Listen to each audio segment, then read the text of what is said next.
travaillez dans une grande organisation diversifiée, que ce soit un grand groupe ou une administration, eh bien peut-être vous êtes-vous déjà demandé à quoi sert la direction générale.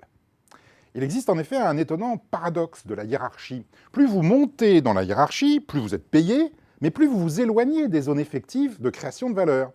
Stratégiquement parlant, la valeur créée par une direction générale est généralement négligeable.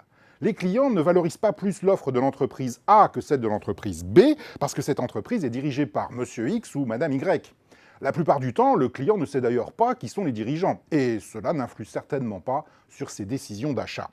Alors vous pourriez, bien entendu, objecter l'exemple de Steve Jobs chez Apple, mais vous confondriez alors son rôle de dirigeant, d'ailleurs plutôt controversé, avec son rôle de commercial, dans lequel il excellait. Non, en règle générale, la direction générale ne crée pas de valeur. Mais alors, à quoi sert-elle? Alors on peut argumenter qu'elle est l'architecte de la chaîne de valeur, que c'est elle qui met en place les conditions du succès, qu'elle élabore la stratégie.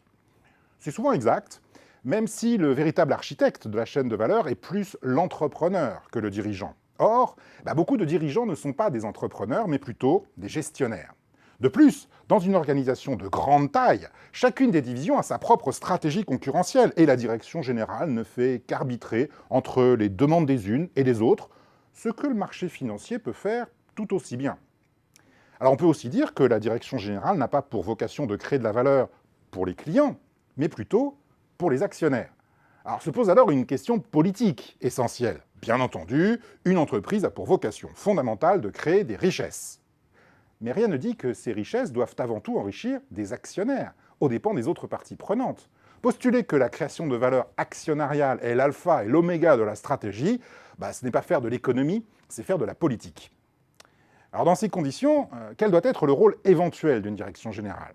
Pour répondre à cette question, vous pouvez mobiliser la notion d'avantage parental.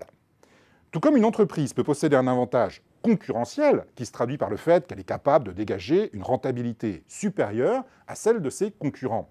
Eh bien, une direction générale doit posséder un avantage parental. Elle doit démontrer sa capacité à contribuer à la performance des domaines d'activité stratégiques qui sont sous sa responsabilité, qu'il s'agisse de départements, de filiales ou de divisions.